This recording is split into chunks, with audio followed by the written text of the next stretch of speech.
વડોદરા શહેરના ભાજપના કાર્યકર ઉપેન્દ્ર અરગડે વોર્ડ નંબર 2 ના ભાજપના કોર્પોરેટર ભાણજી પટેલ સામે તેમની મિલકતમાં ઘૂસી જઈને તોડફોડ કરીને 40,000 રૂપિયાનું નુકસાન પહોંચાડ્યું હોવાનું પોલીસ ફરિયાદ નોંધાવી હતી। સમા પોલીસે આ મામલે ગુનો નોંધીને વધુ તપાસ શરૂ કરી છે। ત્યારે સામે પ્રતિક્રિયા આપતા ભાણજી પટેલે કહ્યું કે કોર્પોરેશનની ટીમે દબાણ હટાવ્યું છે। મને તો મીડિયાએ બોલાવતા ત્યાં પ્રજાના પ્રતિનિધિ તરીકે હું ગયો હતો, તો મારી સામે કેમ ફરિયાદ કરી શકે। 2016 અમે લોકોએ આ જગ્યાનો દસ્તાવેજ કર્યો। 16 દસ્તાવેજ કર્યા પછી અમે લોકો ન્યાયિક લડત લડતા હતા અને 2024 પાંચમા મહિનામાં 9 તારીખે કોર્ટે નામદાર કોર્ટે અમારા તરફેણનો ચુકાદો આપ્યો અને એના પછી અમને લોકોને સ્વતંત્ર માલિક ઠેરવવામાં આવ્યા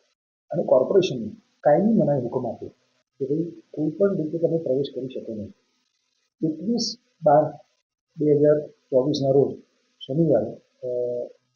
કોર્પોરેટર ભાણજીભાઈ પટેલ સાહેબ કેટલાક કોર્પોરેશનની ટીમને લઈને અમારી જગ્યામાં ગયા, ત્યાં તોડફોડ કરી।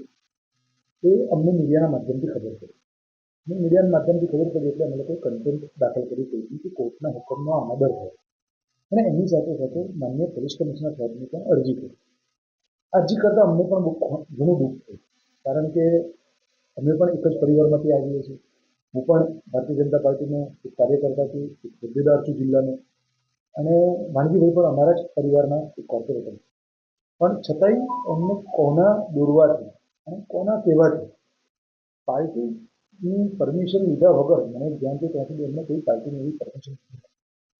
અને મારા પર કાયમ ને કાયમ એમણે ખોટા આક્ષેપો આરોપો કર્યા, જેના કારણે અમને પણ ખૂબ બદનામ થયું અને એનાથી કંટાળીને મેં ન્યાયિક તંત્રની રીતે અરજી આપી। એ અરજીની તપાસ પોલીસ કમિશનર દ્વારા કરવામાં આવી અને 14 દિવસ પછી આજે ફરિયાદ દાખલ થઈ છે અને એ ફરિયાદ દાખલ થઈ હું ફરી કહું છું કે અમારા પરિવારમાં છે એટલે દુઃખ થાય છે, પણ મને મારી ભારતીય જનતા પાર્ટીની પારદર્શક સરકાર